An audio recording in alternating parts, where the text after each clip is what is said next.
19 septembre 89, je suis au boulot, je suis en train de bosser. Je viens juste de commencer ma carrière.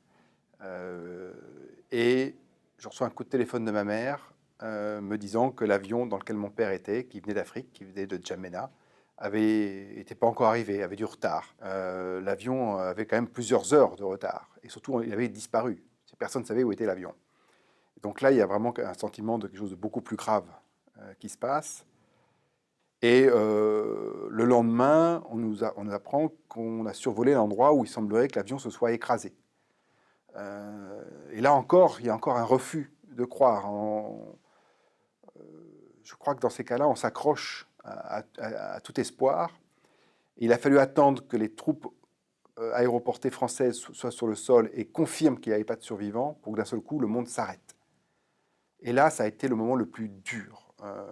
Il y a eu d'autres moments durs, mais là, c'était vraiment quelque chose de violent, parce que d'un seul coup, il y avait l'annonce en fait, du fait qu'il n'y avait pas de survivants, donc que mon père était mort. Dans ce qui, à l'époque, on ne savait pas si c'était un attentat ou un accident. L'enquête très vite a montré que c'était un attentat, puisque l'avion s'est crashé suite à une explosion en vol. À bord, il y avait 170 personnes de 18 nationalités différentes.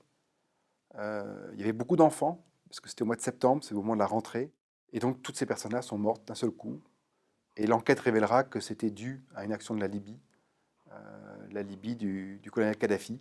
Et c'est l'enquête du juge Bruguière qui a pu prouver que c'était bien un attentat organisé et effectué par la Libye. Alors, il y a d'abord eu une première année où j'ai essayé de me réfugier complètement dans le travail. Je me levais le matin, je me préparais pour aller travailler, je travaillais très bien.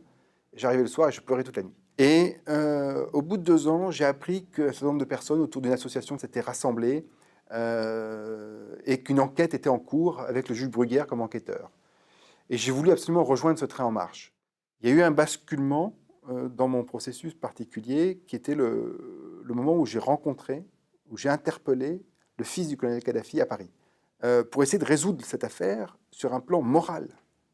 Parce qu'il n'était pas acceptable qu'il y ait une réconciliation entre la France et la Libye en gommant l'affaire du DC-10 comme si rien ne s'était passé. Il était important qu'il y ait un geste libyen fort pour permettre cette réconciliation. Au départ, je ne pensais pas devoir me battre pour ça, puisque je dirais que c'est la France qui était visée, ce n'était pas mon père. Donc je pensais que la France allait s'occuper de résoudre ce problème-là au meilleur intérêt des familles. Et en fait, on n'est jamais mieux servi que par soi-même. Le grand problème, c'est que derrière, l'État est un monstre froid, un monstre qui doit avoir des relations diplomatiques avec d'autres États. Si on n'avait pas été là, on n'aurait jamais pu construire un mémorial dans le désert du Ténéré, avec l'accord des autorités du Niger, en plein milieu d'une zone complètement inaccessible. On n'aurait pas pu faire bouger un certain nombre de lignes sur d'autres attentats, dans lesquels on aurait eu accès maintenant à des documents qui soi-disant étaient secret défense, que finalement on a déclassifiés. On n'aurait pas pu obtenir l'extradition de certaines personnes qui sont protégées dans d'autres pays. Toute l'action de notre association, c'est d'essayer de développer cette résilience, pour amener les victimes à se sentir mieux, tout simplement parce qu'elles en ont besoin pour vivre, pour se projeter dans l'avenir. Et maintenant, parmi elles, certaines dans le monde entier se consacrent à cette lutte contre le terrorisme, cette lutte contre la radicalisation. On ne peut pas imposer ces idées par la violence. Donc c'est le principe même du vivre ensemble, de la démocratie qu'on essaie de défendre, le droit international. C'est pour ça d'ailleurs qu'on arrive à rassembler au sein de cette fédération internationale et au sein de ces rassemblements des victimes que par ailleurs tout oppose, aussi bien les opinions politiques que l'origine ethnique, que la couleur de peau, parce qu'on ne parle pas des causes. Les causes ne nous importent pas, c'est le fait de poser une bombe ou de tirer sur des civils qu'on n'accepte pas, quelle que soit la cause. Il y a une prise de conscience au niveau international, à travers toutes les associations de victimes du terrorisme et le fait qu'elles se rassemblent, qu'elles se construisent ensemble.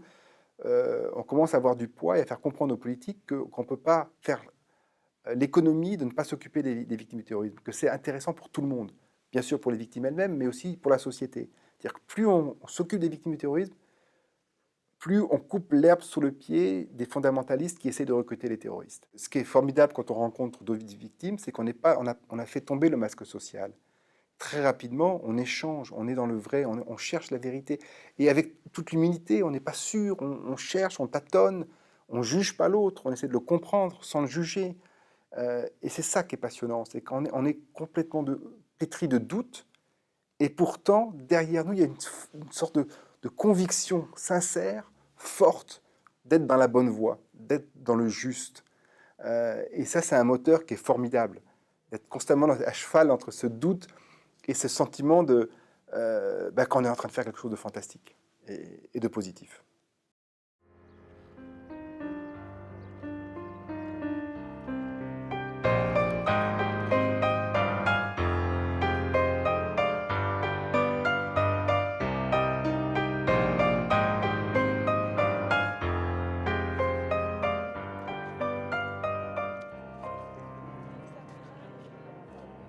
It's okay.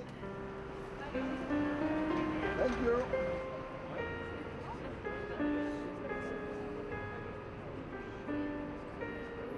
The Voice of the Survivors Against Radicalization.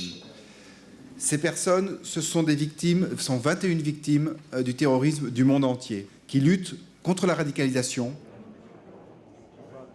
La photo, finalement, c'est un bon moyen de visualiser, de rendre compte, sans violence, parce qu'il n'y a aucune photo vraiment choquante, il y a des photos qui font réfléchir, mais ça permet justement de ne pas véhiculer la terreur que veut faire le terrorisme, mais au contraire de se poser et de réfléchir à ce que c'est que le terrorisme